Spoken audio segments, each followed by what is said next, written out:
Amén, amén. Muchísimas gracias, querido hermano Pedro. Para mí es un placer enorme acompañarles, estar junto a ustedes en este lugar, aunque sea a través de Zoom.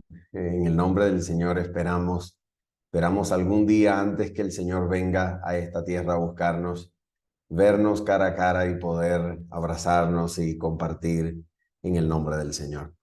Bien, mis amigos, sean todos bienvenidos. El Señor les guarde, el Señor les bendiga, sea con ustedes y nos dé entendimiento especial para comprender estos temas que son, que son vitales para obtener esa bendita comunión con nuestro Señor Jesucristo que nos preparará para la traslación. Eso creemos, eso creemos. Esencialmente, mis queridos amigos y hermanos, el tema de 1888 y el mensaje de la justicia de nuestro Señor Jesucristo, esencialmente es un mensaje que prepara al pueblo para la traslación. Y esto no son palabras mías. En uno de sus capítulos que usted puede conseguir en esta producción que hizo la Conferencia General de los Adventistas del Séptimo Día en 1988, la Conferencia General decidió publicar por medio del Estado White o por medio de el Centro White, se publicó una compilación llamada Materiales de 1888, que en inglés es decir, en el idioma original en el que fue publicado, en el idioma inglés tiene 1811 páginas. Todo escrito por Elena de White. Todo. Es una compilación de correspondencia, es una compilación de artículos, de incluso escritos que formaban parte de su diario personal. Todo lo que alguna vez Elena de White escribió sobre 1888 y su tema. Así que en esta compilación, en el capítulo número 24, existe una cita. Yo voy a buscarla y la voy a compartir con ustedes el día de mañana, donde Elena de White dice, ella misma se hace la pregunta, ¿no? Ella misma se hace la pregunta y dice, ¿y cuál era la carga? ¿Cuál era el significado? ¿Cuál era la esencia del mensaje? Ella pregunta, ¿cuál era la esencia del mensaje? ¿Cuál era la importancia del mismo? Y ella misma se responde diciendo estas palabras. Ella dice así, que Juan vio un pueblo antes de la venida del Señor, un pueblo que guarda los mandamientos y tiene la fe de Jesús. Así que este mensaje, el mensaje de la justicia de Cristo, es el mensaje que constituye, que forma a ese pueblo que guarda los mandamientos. Así que este es de manera esencial el significado de este mensaje. Este mensaje constituye al pueblo que guarda los mandamientos y así haciendo, el pueblo está listo para ser trasladado al reino de nuestro Padre. Bien, mis amigos, vamos entonces a orar y de inmediato compartimos nuestro tema. El tema de hoy es un análisis de el concepto de pacto dentro de las primeras etapas de la Iglesia Adventista del Séptimo Día.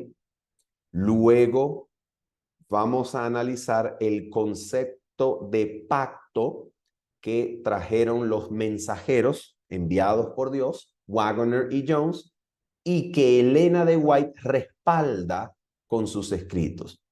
Y luego entonces veremos cuál es la implicación de este concepto de pacto que Dios envió a su pueblo por medio de los mensajeros. ¿Ok? Bien, vamos entonces a orar. Nuestro Padre bendito y Padre santo, en el nombre de Jesucristo, Señor, nosotros ponemos nuestras vidas en tus manos, nuestras mentes, nuestros corazones, nuestros afectos y todo, Señor, lo que somos y nos constituye, para que tú, Padre celestial, tengas la bondad en tu gran misericordia y amor de venir a enseñarnos, de instruirnos. Padre bendito, por favor, Señor, en el nombre de Cristo, elimina, Señor, cualquier obstáculo que impida que aprendamos. Pedimos, por favor, Señor, que el orgullo, el prejuicio, el preconcepto y cualquier otro elemento, Señor, que puedan obstaculizar nuestro aprendizaje en el día de hoy, sean sometidos en humildad a Cristo y todo pensamiento sea llevado cautivo a Jesús para que Cristo nos enseñe, Señor, y nosotros podamos ser mansos para aprender, humildes para escuchar, y así tu Espíritu, Padre, pueda levantar nuestras débiles miradas y ponerlas en Cristo para que le contemplemos. Te lo pedimos, Padre Santísimo, en el nombre precioso de Jesús. Amén. Amén. Ok, mis amigos, noten esto. Cuando usted toma una Biblia en sus manos, una Biblia en físico, ¿ok? Una Biblia en físico, y usted abre la Biblia en el índice. Las Biblias tienen índice. Generalmente nosotros no vamos al índice de la Biblia porque sabemos el orden de sus libros, ¿verdad? Pero las Biblias tienen un índice, ¿ok? Si usted toma la Biblia y abre el índice, pregunto, ¿cómo está dividido el texto sagrado? A ver, ¿cuál es la división más notoria, más clave, más esencial? Podríamos decir, más la noción más expandida, difundida en la historia del cristianismo que divide las Santas Escrituras. A ver, ¿cuál es la división más notoria? La Biblia está dividida en dos, ¿cierto? Dos cosas. Una cosa que llamamos Antiguo Testamento y una cosa que llamamos Nuevo Testamento. Una forma diferente de traducir estas dos cosas sería Antiguo Pacto y Nuevo Pacto. Porque la palabra griega diatheke, ¿ok? La palabra griega diatheke puede ser traducida como testamento o puede ser traducida como pacto. Bien, la palabra griega diatheke, que a su vez esta palabra griega diatheke o diatheke es una traducción técnica casi, digamos, casi a uno por uno. Esto quiere decir que cada vez que aparece la palabra griega diatheke es una traducción, es una forma en la cual los autores del Nuevo Testamento han vertido la palabra hebrea berit. ¿Ok? Entonces, cada vez que en el Antiguo Testamento aparece la palabra berit y los autores del Nuevo Testamento citan este texto, allí donde aparece la palabra hebrea berit, ellos traducen al griego la palabra diatheke o diatheke. Entonces, bien, ¿qué es lo que nosotros vemos? Bien, esta división del texto sagrado entre antiguo y nuevo obedece, escuchen bien, esto es muy importante, esta división de antiguo y nuevo obedece a una interpretación de lo que es y significa la venida de Cristo a la tierra. En otras palabras, cuando Jesucristo vino a la tierra, ¿qué cosa hizo él? ¿Qué hizo? A ver, esta división entre antiguo y nuevo implica que cuando Cristo vino, marcó una diferencia desde allí en adelante. Así que lo que quedó atrás o lo que quedó antes de la venida de Jesús es esencialmente diferente de lo que viene a partir de su venida y su muerte en la cruz. Una división que significa una comprensión de lo que representa Cristo para la historia de la salvación. En este sentido, Cristo, cuando usted divide la Biblia en Antiguo y Nuevo Testamento, cuando usted hace esa división, usted entiende que cuando Cristo vino, Cristo partió la historia en dos. ¿Ok? Esta interpretación, entonces, piensa que Cristo partió la historia en dos y entonces, antes de la venida de Cristo, había un período y después de su venida y su muerte en la cruz, inicia un nuevo período, inicia una nueva cosa. ¿Ok? Entonces, ¿cómo se llaman estas dos cosas? ¿Cómo se llaman estos dos periodos de tiempo? A ver, el primer periodo va desde los patriarcas, ¿ok? Desde los patriarcas hasta la venida de Cristo y su muerte en la cruz. Ese primer periodo, esa historia primera, se conoce como Antiguo Testamento, Antiguo Pacto, o se conoce también con el nombre de dispensación, ¿ok? Una dispensación temporal que va desde los patriarcas hasta la muerte de Jesús en la cruz. Ahora, a partir de la muerte de Cristo en adelante, inicia una nueva cosa, inicia un nuevo periodo, inicia una nueva dispensación, inicia un nuevo pacto. Y así entonces, esta división de la Biblia obedece a esta comprensión de la historia de la salvación. Bien, ¿qué pensaban nuestros pioneros sobre esto? ¿Cuál era la comprensión que los pioneros tenían sobre la historia de la salvación y sobre el pacto, sobre el concepto de pacto, sobre lo que es el antiguo y el nuevo pacto? Ok, nuestros pioneros pensaban lo siguiente, atención, y esto usted lo puede encontrar, yo voy a dar una referencia, la voy a copiar al final por el chat, pero usted puede escucharla y grabarla en su mente hasta que yo se los ponga en el chat para que usted pueda buscarla. ¿Ok? Existe un libro escrito por un pastor adventista que ya se encuentra jubilado del ministerio. El nombre de este pastor es Paul Peno, o se pronuncia Paul Peno. ¿Ok? Este pastor, Paul Peno, que reside en California, cerca de Santa Elena, él escribió un libro llamado El Calvario en el Sinaí. Y este libro es un análisis de la historia del entendimiento del pacto en la historia de la iglesia adventista. ¿Ok? Y esto es muy, muy importante que usted lo revise porque allí usted va a comprobar lo que yo le voy a decir en el nombre del Señor en esta oportunidad. Entonces, por ejemplo, vamos a posicionarnos en la comprensión de nuestros pioneros, entendiendo la forma, por ejemplo, en la que el pastor Urias Smith, ustedes han escuchado de Urias Smith, ¿verdad?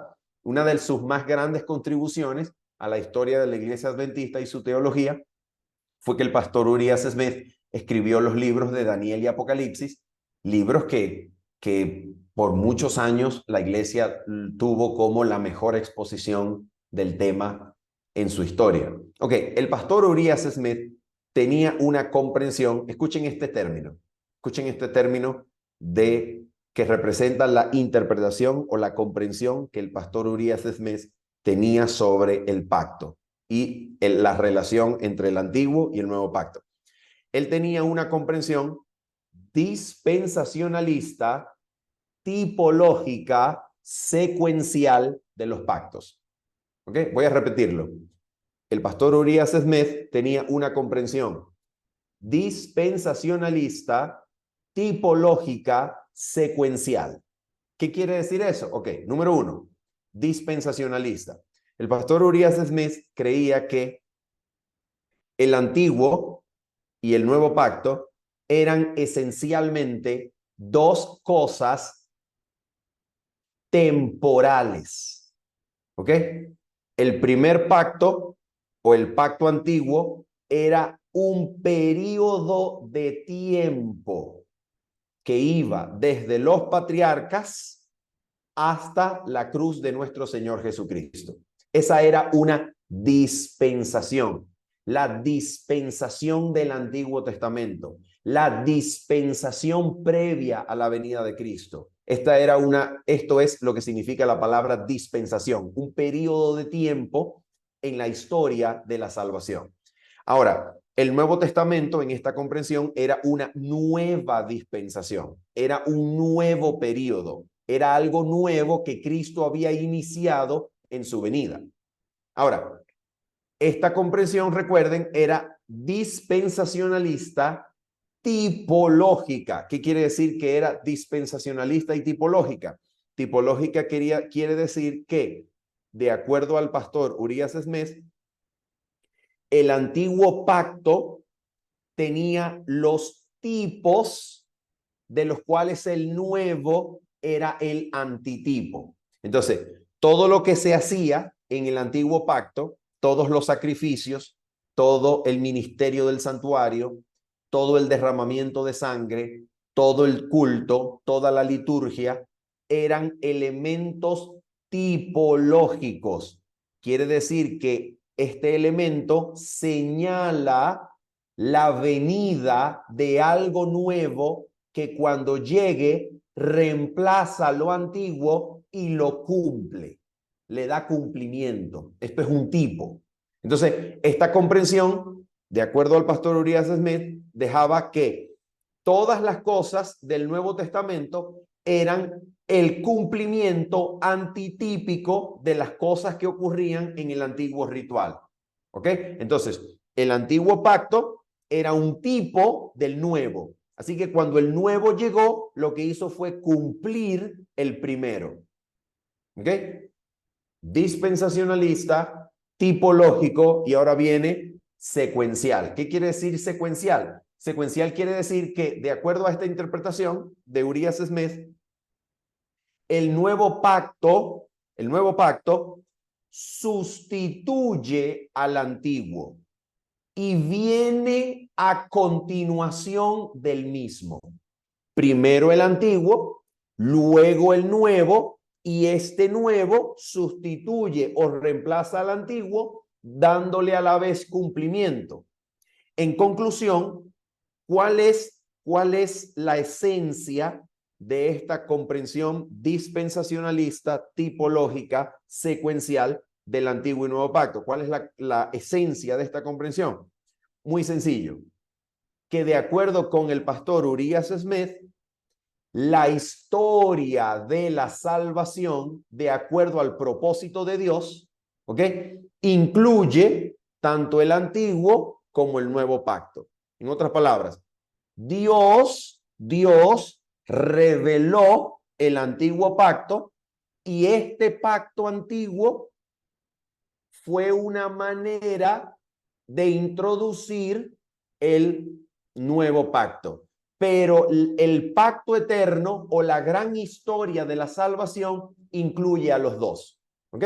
Imagínese usted entonces, imagínese usted un diagrama en donde tiene aquí el antiguo pacto, aquí tiene el nuevo, y el pacto eterno los engloba a los dos. ¿Ok? Esto es más o menos lo que implica esta comprensión. En este sentido, el antiguo pacto fue dado y revelado por Dios como parte de su propio método para salvar a los hombres. ¿Ok? Dios dio el antiguo pacto como método para que los hombres se salvaran. Era la forma en que se salvaban allá, en aquel momento, en aquel periodo de la historia de la salvación. Pero tanto el antiguo como el nuevo forman parte ¿de qué? Del pacto eterno o de la gran historia de la salvación. Esto es la comprensión del pastor Urias Smith. Y esta comprensión resume Esto es muy importante saberlo y recordarlo. Esta comprensión en donde el pacto eterno engloba tanto el antiguo como el nuevo, y los dos constituyen el pacto eterno, ¿ok? Esta comprensión de los pactos era la comprensión mayoritaria entre los pioneros adventistas del séptimo día, ¿ok? Y en cierto sentido, es hasta el día de hoy la comprensión mayoritaria de la teología adventista del séptimo día, ¿ok? Bien. Ahora, ¿qué es lo que ocurre? Esta interpretación, aunque parezca increíble, aunque parezca algo asombroso, esta interpretación de los pactos tiene o posee problemas teológicos bien serios, ¿ok? Y bien difíciles de resolver. ¿Cuáles son los problemas teológicos que presenta esta comprensión? Ok, noten esto. Yo voy a citar la Biblia y nosotros vamos a leerla juntos y yo me voy a situar en lo que nos dice el texto de Segunda de Corintios, capítulo número 3, versículo 4 en adelante. ¿Ok? Segunda de Corintios, capítulo número 3, versículo número 4 en adelante. Ok, mire lo que dice la Biblia. Aquí está. Voy a resaltarlo y comenzamos a leerlo. Dice así. Y tal confianza tenemos mediante Cristo para con Dios. Versículo 5. No que seamos competentes por nosotros mismos, para pensar algo como de nosotros mismos, sino que nuestra competencia proviene de Dios. Muy bien, perfecto. Seguimos la lectura. Versículo número 6. Ahora escucha lo que va a decir aquí. Y mientras tú lees estos versículos, mientras usted los va leyendo conmigo, yo quiero pedirle que usted vaya haciendo un esquema mental en donde usted haga en su mente dos columnas, ¿ok? Y usted ponga debajo de esas dos columnas la frase Antiguo y Nuevo Pacto. Y debajo de estos dos encabezados, usted ponga en la columna los títulos, los adjetivos o las frases que corresponden al Antiguo Pacto que el apóstol Pablo les da aquí, y las frases, los encabezados o los subtítulos que el apóstol Pablo le da al Nuevo Pacto aquí en el texto. Entonces vamos a leer. Escuchen lo que dice aquí. Dice, versículo 6, hablando acerca de Dios, dice, el cual asimismo nos hizo ministros competentes de un nuevo pacto. Ok, entonces la frase nuevo pacto va donde va el nuevo pacto. Así le llamo, nuevo pacto. Ok, y ahora dice, escucha, no de la letra. Entonces aquí usted tiene una nueva frase. A ver, esta frase de la letra, un pacto de letra, correspondería a qué columna. Si es un contraste, fíjate, si es un contraste con nuevo pacto, aquí hay un contraste, ¿verdad? Nuevo pacto, coma, no de la letra. Este contraste nos dice que la frase de la letra o pacto de letra obedece o pertenece a la columna del antiguo pacto, ¿cierto? Cierto. Ok, vamos entonces a continuar. Ahora dice, un nuevo pacto, no de la letra, y mira lo que dice aquí, escucha, sino del espíritu. Entonces, esta frase, pacto del espíritu, un pacto del espíritu, pertenece a qué columna? A la columna nuevo pacto, ¿cierto?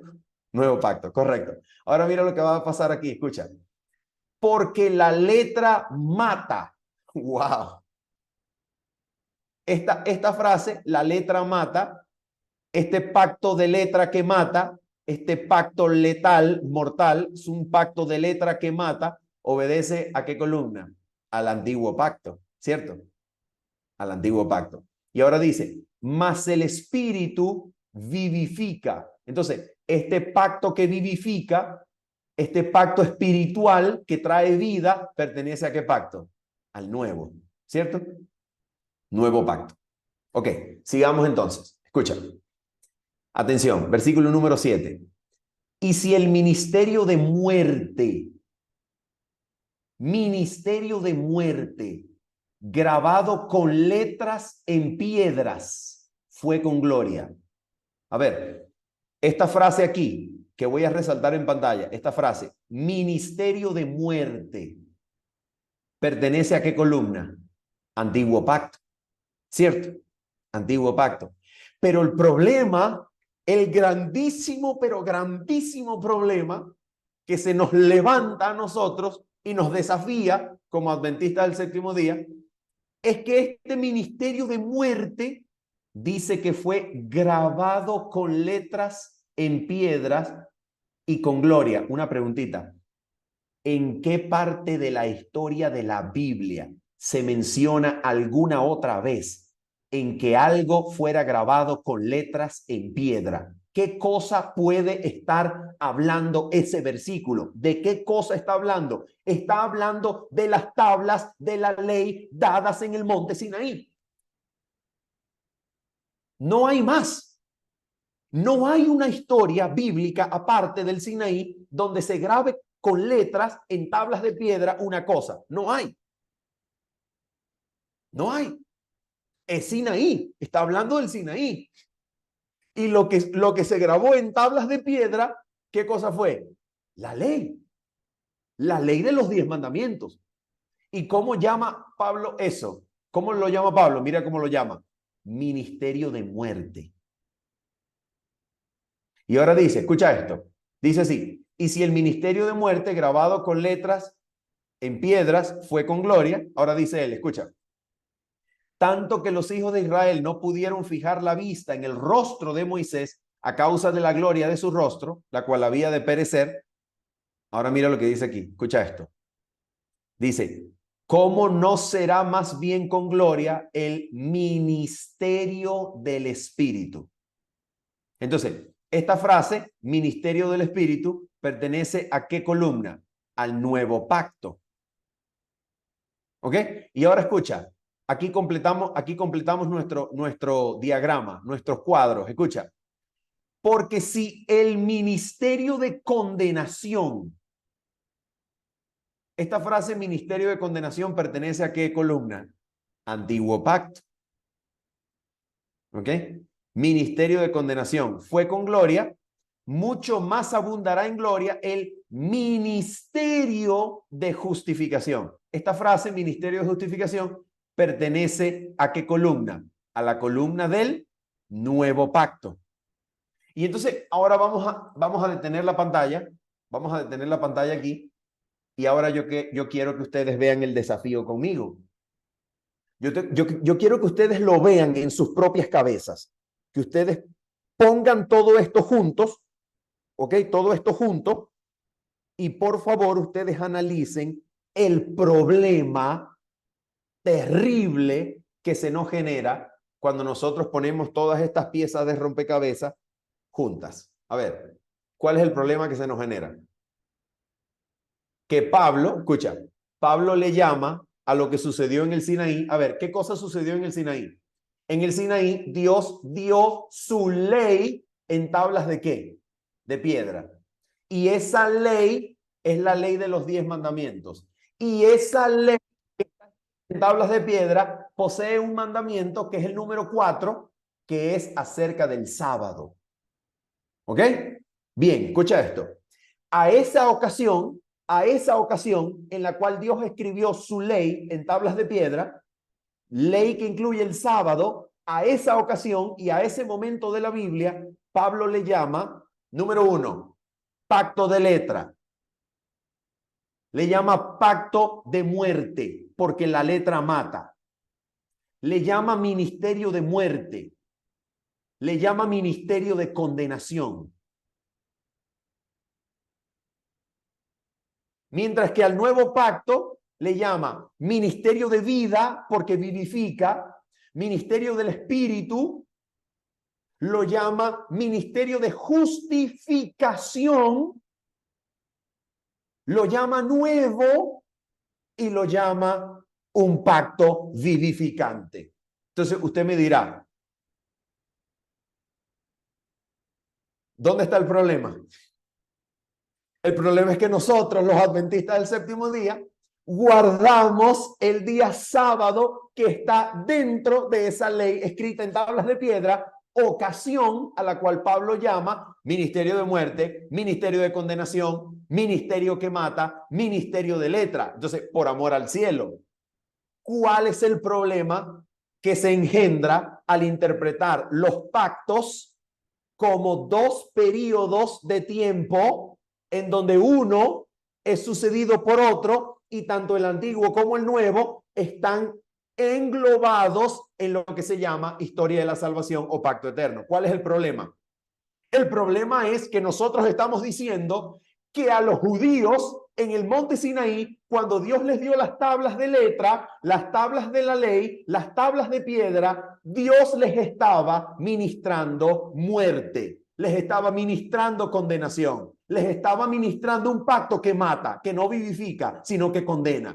Entonces la pregunta es, ¿cómo puede Dios ministrar muerte para los judíos, ministrar condenación para ellos y a partir de Cristo ministrar para el mundo vida? ¿Acaso Dios hace acepción de personas que trata a los judíos de una forma y a nosotros de otra?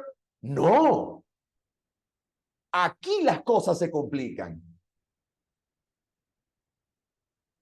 Entonces, atención con esto. Si el pacto antiguo es un periodo de tiempo, desde los patriarcas hasta la muerte de Cristo, entonces, mis queridos amigos, durante ese tiempo, lo que Dios hizo fue ministrar muerte, ministrar condenación, ministrar letra que mata a los judíos, a los patriarcas, al pueblo de Israel. Cuando los cristianos, los primeros cristianos, estoy hablando del año 150 después de Cristo, ¿ok? Les voy a citar un autor, por ejemplo. El primer apologista griego, llamado Justino Mártir. Cuando el primer apologista griego, Justino Mártir, en su obra Diálogo con Trifón el Judío, dice que Dios ministró muerte a través de la ley para los judíos, porque los judíos eran olvidadizos, y entonces Dios les dio una letra, una ley que mata, para que ellos no se olvidaran, y a través de esa ley Dios entonces les recordaba su cabeza testaruda una y otra vez. Pero a nosotros los cristianos Dios nos trata de manera diferente porque nos da una ley en Cristo. La pregunta es, ¿de dónde proviene esa interpretación? Proviene de interpretar los dos pactos como dos diferentes dispensaciones o periodos de tiempo.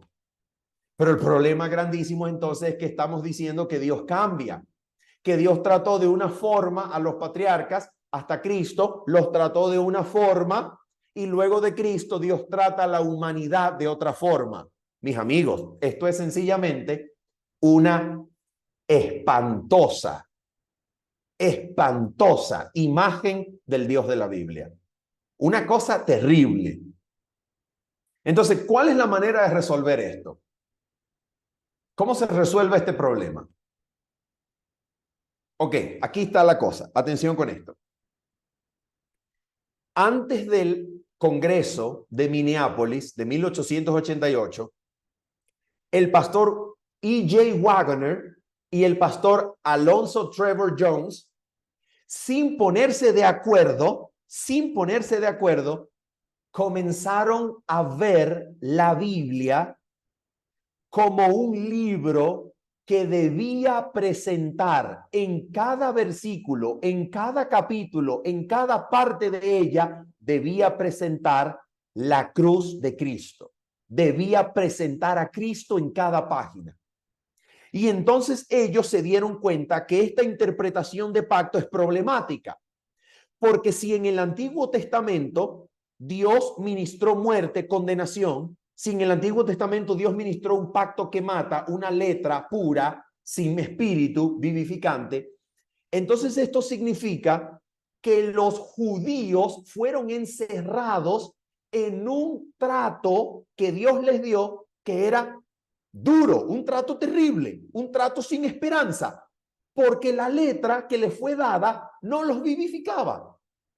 Pero si se puede encontrar a Cristo disponible, real, en las escrituras antiguas, Si Cristo puede ser encontrado como promesa real, viva, ya existente y ya disponible para los patriarcas, para Abraham, para Isaac, para Jacob y para todas las tribus de Israel y para todos los israelitas, si Cristo estaba disponible, entonces el nuevo y antiguo pacto no eran esencialmente un asunto de tiempo, no eran un asunto de períodos históricos.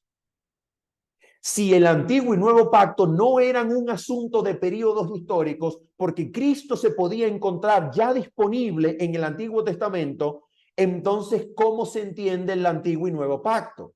Ok. Entonces, el pastor Waggoner y Jones trajeron a la asamblea de Minneapolis y los años que rodearon esa asamblea un nuevo concepto de pacto, en donde el pacto ya no significa principalmente periodos de tiempo. ¿Ok? El pacto ya no es esencialmente o principalmente un tiempo, un periodo de historia, un periodo histórico. No. Ahora el pacto era algo diferente. El concepto de pacto ahora es diferente. ¿Cuál es el concepto de pacto que Jones y Waggoner van a darle a los delegados de la Asamblea de 1888 y al pueblo adventista durante esa década subsiguiente? ¿Cuál es el concepto de pacto? Ok, mírenlo aquí. Vamos a ir, por favor, al capítulo número 4 de Gálatas, porque de allí es donde Waggoner y Jones sacan el concepto de pacto. ¿Ok? De Gálatas capítulo número 4. Vamos a mirar qué cosa es eso. A ver, ¿cuál es el concepto de pacto según Gálatas 4? Vamos a mirarlo brevemente.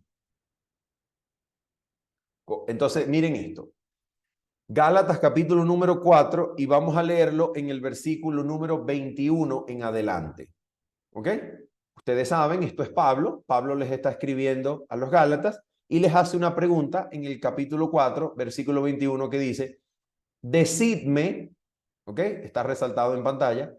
Decidme los que queréis estar bajo la ley. Escúcheme. Decidme los que queréis estar bajo la ley. Y ahora miren la pregunta que les hace. ¿No habéis oído la ley? Así que él ahora va a citar la ley. Cuando dice porque escrito está o porque está escrito, él va ahora a citar la ley. La ley va a hablar. ¿Ok? Entonces habla la ley y dice, porque está escrito que Abraham tuvo dos hijos, uno de la esclava, el otro de la libre. A ver, ¿en qué parte de la ley está escrito que Abraham tuvo dos hijos, uno de la esclava y el otro de la libre? ¿En qué parte de la ley está escrito esto? No está escrito en los 10 mandamientos, sino que está escrito en el libro de Génesis. Por tanto, el concepto de ley que el apóstol Pablo tiene aquí es mayor que los 10 mandamientos. El concepto de ley incluye el libro de Génesis. Y si incluye el libro de Génesis, incluye el libro del Éxodo, incluye el libro de Levíticos, incluye el libro de Números, incluye el libro de Deuteronomio. Es un concepto de ley que involucra por lo menos los primeros 5 libros de la Biblia, conocidos en hebreo como la Torá, que quiere decir instrucción o ley, en pocas palabras. Okay.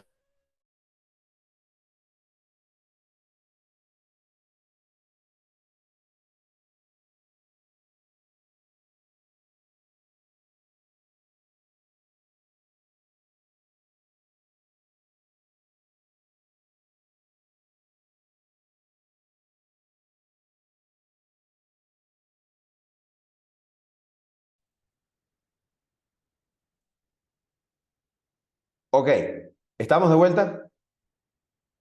¿Sí? ¿Me pueden ver? Ok, bien, disculpen la interrupción. Entonces, estábamos en Gálatas capítulo número 3. Entonces, mira, dice así, Gálatas capítulo número 3 nos dice, pero el de la esclava nació según la carne.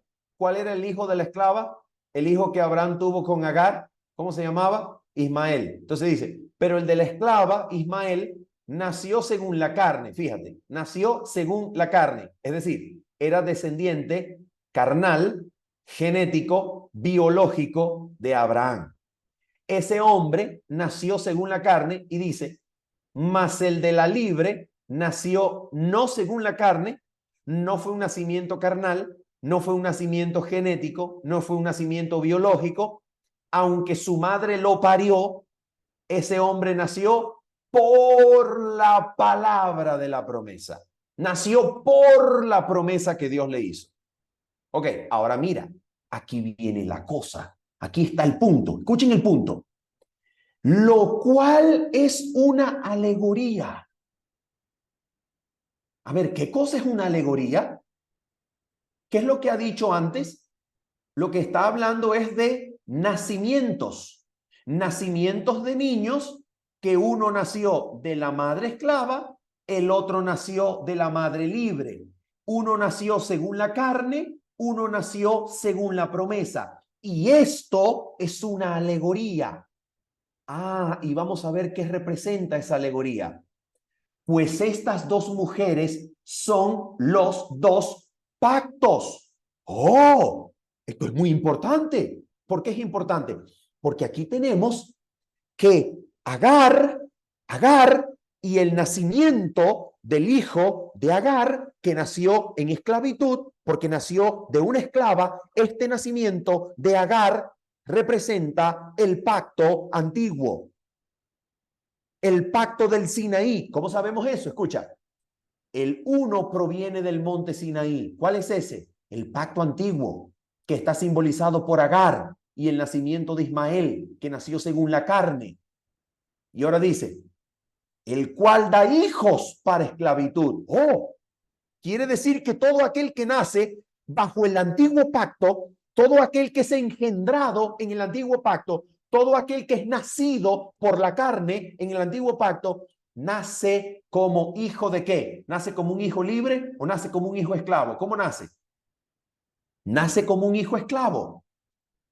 Es nacido en esclavitud. Y dice, este es Agar. Recuerden, estas mujeres son los dos pactos. Así que este es el pacto antiguo. Agar es el pacto del monte Sinaí. Agar es el pacto que engendra hijos esclavos. Y ahora dice así, escucha esto. Porque Agar es el monte Sinaí en Arabia y corresponde a la Jerusalén actual, pues esta, junto con sus hijos, está en esclavitud.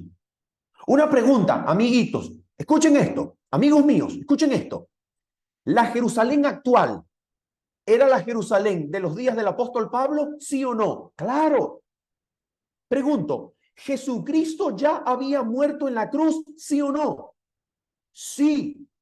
¿Jesucristo estaba ya ministrando en el santuario celestial delante de su Padre? ¿Sí o no? Sí. Ah, pero había hijos que todavía estaban en esclavitud, como parte de la Jerusalén actual, como parte del pacto de Sinaí, que es tipificado en la experiencia de Abraham con Agar. ¿Ok? Ahora mira lo que dice aquí. Mas la Jerusalén de arriba, la nueva Jerusalén, es la cual es madre de todos nosotros, es libre. Así que Sara y su hijo Isaac representan el nuevo pacto, representan el pacto que engendra hijos libres, hijos nacidos en libertad, hijos que nacen según la promesa, hijos que nacen según la Jerusalén de arriba, que acompañan a Cristo en su ministerio en la Jerusalén celestial. Oh, quiero hacerles una pregunta. ¿Cuántos años vivió Abraham? 175 años. Segunda pregunta.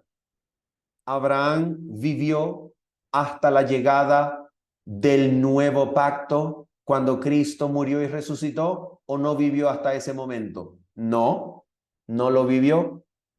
Pero Abraham experimentó el nuevo pacto en sus días. Oh, sí. ¿Cuándo experimentó el nuevo pacto en sus días?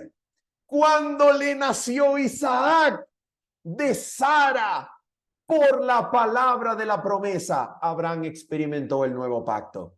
Y cuando le nació Ismael de la esclava, cuando se dio ante la palabra de Sara, su mujer, y se acostó con la sierva, por si acaso Dios tardaba mucho y él se moría, no fuese que se muriese sin hijos.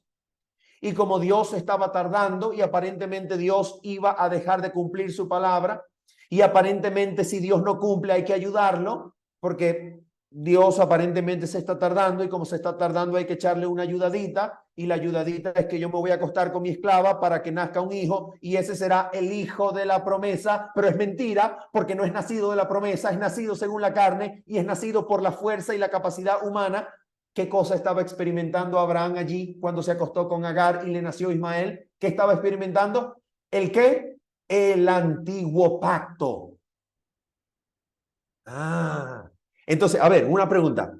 Si Abraham es un hombre, un solo hombre en la historia, y solamente vive 175 años, y en esa vida, en ese a ver, cómo se diría? En esa largura de días, en esa vida sola que solamente dura 175 años, que se vive en un periodo específico de la historia, vamos a situarlo probablemente en los años 1900, 1800 antes de Cristo. Si Abraham vive en esa época del mundo, y en esa época del mundo, 1800 años antes de Cristo, Abraham experimenta lo que es el antiguo pacto y lo que es el nuevo pacto, antes de que hubiese dos periodos antes y después de Cristo. La pregunta es, entonces, ¿qué cosa es el pacto? ¿Será que es un periodo antes y un periodo después de Cristo? ¿O es algo diferente, aparte de periodos históricos? ¿Qué cosa es el antiguo pacto? ¿Y qué cosa es el nuevo? Entonces Wagner viene a decir en la asamblea de 1888 y en la década siguiente que pacto no es principalmente un periodo histórico de tiempo. Wagner viene a decir que el pacto es una forma, una actitud en la cual el corazón humano puede responder ante las promesas divinas. En otras palabras, Wagner y Jones entienden el pacto como una actitud del corazón frente a la promesa dada por Dios. ¿Y cómo se ve esto en la vida de Abraham? A ver, vamos a ver. Cuando Abraham oye a Dios diciéndole, Abraham, yo te voy a dar una descendencia, y esta descendencia va a ser numerosa como las estrellas del cielo y como la arena del mar. No la vas a poder contar, y te voy a dar una descendencia y voy a engrandecer tu nombre y te voy a bendecir, y voy a bendecir a los que te bendigan y voy a maldecir a los que te maldigan, y voy a darle la bendición para que todas las naciones en ti, todas las familias de la tierra sean benditas. Cuando Abraham escucha esta promesa divina de parte del Rey del cielo, y Abraham la cree y dice, bendito seas, Señor Dios creador, hágase tu voluntad en mí, yo aguardo el cumplimiento de tu bendita promesa. ¿Estás diciendo que me vas a dar un hijo? Está bien, Señor. Voy a esperar que me lo des. Gloria a ti, Señor. Espero paciente. Te creo, Señor. Aunque me esté poniendo viejo, aunque no vea el cumplimiento, sé que lo vas a cumplir, Señor. Sé que lo harás. Espero por ti, Señor. Espero tu provisión. Espero tu promesa. Espero la realidad de lo que has dicho. ¿Qué cosa está viviendo Abraham? Está viviendo el nuevo pacto. Pero cuando Abraham viene y dice, Señor, te estás tardando demasiado. Yo creo que, yo creo que mejor te ayudo. Creo que mejor voy a hacerle caso a mi esposa y me voy a acostar con Agar porque te estás tardando. Y voy a tener un hijo con ella. Y bueno, Señor, este hijo, bendícelo. Bendícelo porque aunque no está naciendo según la promesa, pues es un hijo mío, ¿no? y está cumpliendo las características, es un descendiente mío, es un heredero mío, y así que Señor, bueno, bendícelo. Esto es tuyo, esto es lo que yo te doy, Señor, esto es lo que hay. Tómalo, toma, Señor, esto es mi mejor opción, esto es mi mejor versión, esto es lo mejor que puedo darte. Abraham está viviendo ¿qué pacto, amigos? Está viviendo el antiguo. Está viviendo el antiguo. Entonces, en este sentido, mis queridos amigos, mis queridos hermanos, Waggoner introduce un concepto diferente de pacto. ¿Ok? Y entonces, ¿qué implica este concepto para la forma de entender lo que sucedió en el Sinaí? ¿Qué implica este concepto para entender lo que ocurrió en el Sinaí? ¿Qué implica?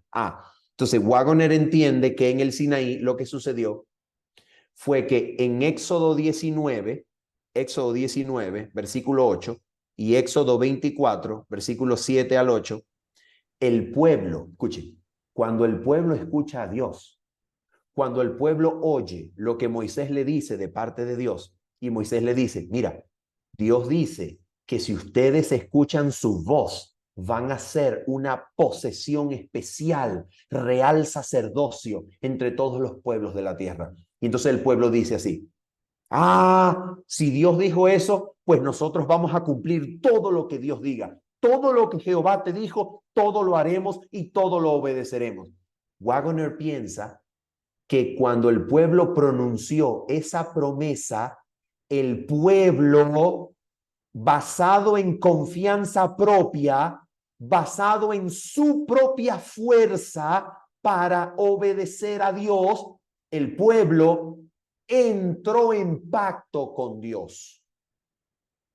El pueblo concertó un pacto con Dios y ese es el pacto del Sinaí. Es un pacto en el cual el pueblo, apresurándose y confiando en su propia capacidad de obedecer, le hizo promesas a Dios y entonces se entraron en un pacto con Dios. ¿Qué sucedió con este pacto? Una preguntita. ¿Este pacto se cumplió? ¿Este pacto perduró en el tiempo? ¿Este pacto valió, se hizo efectivo o este pacto se quebró cuando el pueblo mostró que no tenía capacidad humana para prometerle a Dios obediencia? ¿Qué sucedió con este pacto? Este pacto se quebró. ¿Por qué? Porque el pueblo idolatró. En el mismo lugar donde el pueblo dijo, todo esto haremos y obedeceremos, en ese mismo lugar se arrodillaron delante de un becerro de oro. Entonces, ¿qué es lo que Waggoner entiende que es lo defectuoso de ese pacto? Del pacto antiguo, del primer pacto, del pacto del Sinaí. ¿Qué es lo que Waggoner entiende que es el defecto de este pacto? Waggoner piensa y Waggoner cree que el defecto de este primer pacto son las promesas, porque las promesas de este pacto no son divinas, son promesas humanas. Son promesas que el hombre hizo y entonces los beneficios de este pacto dependen de que el hombre cumpla las promesas que hizo. ¿Ve? Entonces, ¿en qué sentido el nuevo pacto es mejor que el antiguo? El nuevo pacto entonces depende no de promesas humanas de obediencia. El pacto nuevo o el pacto segundo o el pacto mejor o el pacto nuevo, este pacto tiene promesas que en vez de ser hechas por el hombre, son promesas eternas hechas por Dios. ¿Qué promesas eternas hechas por Dios? Escribiré mi ley en vuestros corazones y sobre vuestras mentes las grabaré. ¿Quién promete eso? Dios, no el pueblo. ¿Quién hace la promesa de obediencia? La hace Dios. Dios es el que promete, yo te voy a hacer a ti obediente. En el nuevo pacto no es el hombre el que le promete a Dios, Señor, mira, yo te voy a obedecer. Señor, por favor, bendíceme porque yo te voy a obedecer. yo me voy a portar bien y te voy a obedecer para que tú me bendigas y me des la herencia. No, no. En el nuevo pacto, el que promete es Dios. Dios dice, si tú me crees, yo voy a guardar y voy a escribir y voy a grabar en tu interior mi ley. Yo te voy a cambiar el corazón, te voy a cambiar la mente y voy a escribir mi ley en ti. Yo te voy a ser obediente. Segunda promesa del pacto, dice Dios, y vosotros seréis mi pueblo y yo voy a ser vuestro Dios. En otras palabras, una comunión íntima, una comunión entre el Padre de Gloria y nosotros, sus hijos, una comunión que es tan íntima que aún los ángeles anhelan mirar. En Cristo Jesús, el hombre participa de la naturaleza divina por medio del Espíritu. El Padre habita en nosotros y nosotros habitamos en el trono de Dios, unidos con el Padre por medio de Cristo, que está allí en el trono del Padre, representándonos una comunión genuina, perfecta. ¿Y qué obtenemos de esa comunión? A ver, ¿qué obtenemos? Obtenemos el reposo, porque estamos en la presencia de Dios y tenemos todo el poder del cielo para ser santificados por Él, por el poder de Él. Y número 3, la promesa eterna que Dios dice, y yo voy a ser propicio a vuestras injusticias y no me acordaré más nunca de vuestros pecados. Una promesa de perdón total. Cristo obró nuestro perdón. Dios le concedió nuestro perdón a Cristo. Cuando Cristo se paró delante del trono, Dios le entregó el perdón y Cristo lo dispensa a todo aquel que los reciba y que ceda ante su gracia. Entonces, esta comprensión del antiguo y nuevo pacto nos muestra por qué razón Pablo dijo eso en 2 de Corintios. A ver, ¿por qué razón el pacto antiguo, el pacto del Sinaí era un ministerio de muerte?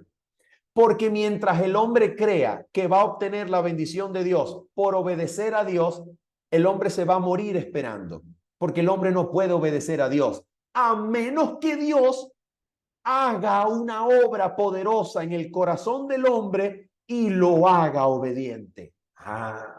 Ahí sí, ahí sí. ¿Por qué razón el pacto del Sinaí era un ministerio de condenación? Porque cuando Dios les dio la ley, Dios no estaba esperando que el pueblo le dijera, Señor, la vamos a guardar todita. No, Dios lo que estaba buscando era que el pueblo reconociera la increíble santidad del Dios eterno para que el pueblo supiese la pecaminosidad de su corazón y sintiese necesidad de Cristo para obedecer a Dios.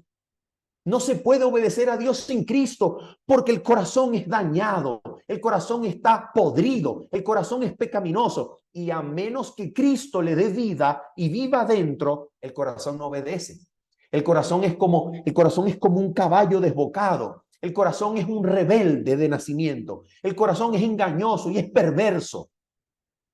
El corazón es tan terrible que le puede hacer creer a usted que está bien y usted está desnudo como la Odisea. ¿Se da cuenta? Entonces, a menos que el corazón sea vivificado por Cristo, el ser humano no puede obedecer. Y entonces, cuando Dios les reveló la ley, lo que Dios estaba mostrándoles era que ellos ya habían pecado contra esa ley que ahora estaban escuchando. Una preguntita. ¿Qué creen ustedes que pasó por la mente de Moisés cuando escuchó el mandamiento que dice, no matarás? ¿Moisés ya había matado? Entonces, ¿cómo espera Moisés salvarse? ¿Cómo Moisés espera entrar en la herencia eterna? ¿Cómo Moisés espera salvarse guardando la ley si ya él, cuando escuchó la ley, ya la había roto? ¿Cómo espera salvarse por la ley si ya la rompió? Lo que Dios quería era mostrarles con la ley que el ser humano está perdido a menos que acepte a Cristo. ¿Te das cuenta? Y cuando acepta a Cristo, Cristo borra los pecados pasados y graba la ley para que lo obedezcas. Ah, pero el pueblo escuchó la ley y dijo, ah, no, esa me la sé. Ese examen lo paso. ¿Y qué pasó? Semanas más tarde, reprobaron todos. Por eso Pablo dice que el Sinaí era un ministerio de condenación, era un ministerio de muerte. Y Pablo dice que era un ministerio de letra. ¿Por qué? ¿Qué dijo Dios? A ver, ¿qué dijo Dios? Dios dijo, si vosotros oís mi voz, yo os haré un reino de sacerdotes. Pregunto, ¿el pueblo escuchó la voz? No, el pueblo no escuchó la voz. Y como el pueblo no escuchó la voz, entonces Dios les tuvo que dar la ley en tablas de piedra y no en las tablas del corazón. Y la prueba es que en vez de tener un reino de sacerdotes, Dios solamente pudo conseguir que una de las tribus, fuesen los sacerdotes. Dios quería hacer al pueblo entero los sacerdotes del mundo, pero Dios le tocó hacer a una sola tribu los sacerdotes del pueblo. ¿Por qué? Porque le tocó grabar la ley en tablas de piedra, cuando la quería grabar en tablas del corazón. Entonces, en este sentido, en esta comprensión de pacto, escuchen bien, estamos terminando, con esto terminamos, en esta comprensión de pacto, el nuevo no sustituye al antiguo. No. Ni el antiguo es parte del plan eterno de Dios. No. El antiguo fue una desviación producida por el pueblo cuando el plan eterno de Dios siempre ha sido el nuevo pacto. ¿Se dan cuenta? El plan eterno de Dios solamente ha sido el nuevo pacto. Cristo perdonando, Cristo grabando su ley en el corazón, Cristo uniéndonos con el trono de gloria, Cristo en nosotros la esperanza de gloria. Este es el nuevo pacto y ha sido siempre el plan de Dios. El antiguo no fue parte del plan. El antiguo solamente fue que Dios se dio por misericordia a aceptar las promesas del pueblo para enseñarles al pueblo la lección que el pueblo aprendió cuando se postraron en adoración delante del becerro de oro. Dios quería enseñarles la dependencia absoluta de Cristo para poder obedecer. Y para enseñárselos, Dios permitió que en suficiencia propia el pueblo entrara en pacto con él para que el pueblo quebrara esa suficiencia, descubriera su incapacidad. Y la descubrió cuando, idolatrando, en vez de ser muertos toditos, Dios renovó el pacto y aceptó la intercesión simbólica de Moisés, que es en realidad la intercesión de Cristo, y concedió vida por Cristo. ¿Te das cuenta? Entonces, esta comprensión de pacto, terminamos con esta importantísima, pero importantísima pregunta. ¿Esta comprensión de pacto fue apoyada por Elena de White? Fue apoyada por Elena de White. Mira lo que nos dice el libro del cual les hablé en la página número 100. Vamos a buscar la página número 100. ¿Ok? Probablemente una pregunta. ¿Ustedes están viendo mi pantalla que está ahorita incrementándose el tamaño de la letra? ¿Sí? ¿Están viendo mi pantalla? Ok. Mira lo que dice. A ver, esto que vamos a leer, ¿qué cosa es? Mira lo que dice aquí. Mira. Carta de Ellen White a Uriah Smith, 8 de marzo de 1890, en Battle Creek, Michigan, que está guardada como la Carta 59 de 1890. Y se puede encontrar, aquí está, el material de 1888 en inglés en la página 604. De las 1811 páginas que tiene, en la 604, Elena de White dice así. Miren lo que dice Elena de White.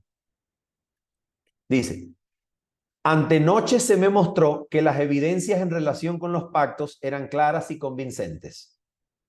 Escuchen lo que dice Elena de White a Uriah Smith. Escucha lo que dice. Usted mismo,